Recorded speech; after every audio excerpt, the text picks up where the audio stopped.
বেশ কিছুদিন ধরেই আলোচনায় ছিল শেখ সাদির ও পরীমনির প্রেমের গুঞ্জন। আলোচনা ও সমালোচনার সেই গুঞ্জনে নানান সময়ে ঘি ঢেলেছেন পরী নিজেও। দুজনের একাধিক বিশ্বস্ত সূত্র থেকেও জানা যায় তারা দুজন প্রেমের সম্পর্কে আছেন, তবে কিছুদিন ধরে আর দেখা যাচ্ছে না তাদের। তবে সম্প্রতি এই তরুণ গায়ককে দেখা গেল অন্য এক তরুণের সঙ্গে। পরী ও সাদির প্রসঙ্গটি প্রথম আলোচনায় আসে কয়েক মাস আগে ঢাকার চিফ জুডিশিয়াল ম্যাজিস্ট্রেট আদালতে। এই দিন পরীমনি আদালতে আত্মসমর্পণ করতে গেলে জামিনদার হন শেখ সাদি। এরপর থেকে পরীমনি ও শেখ সাদি বেশ চর্চিত একটি নাম। এদিকে চাঁদরানী দাস নামের এক তরুণীর জন্মদিনে শুভেচ্ছা জানাতে সাদি দুটো ছবি পোস্ট করেছেন। জানা যায় চাঁদ ভারতীয় অভিনেত্রী, মডেল ও মিউজিশিয়ান।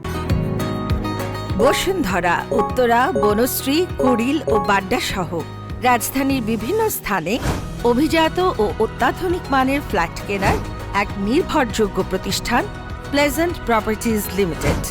তাই আপনার স্বপ্নের আবাসনের জন্য আজই যোগাযোগ করুন। Pleasant properties limited, where destiny matches eventually.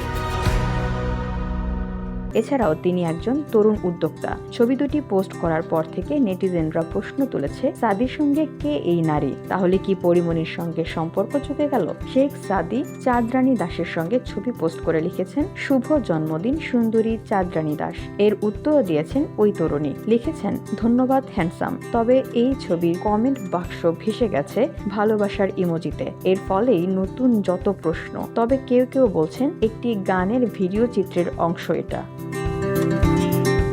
VOD Bangla news desk.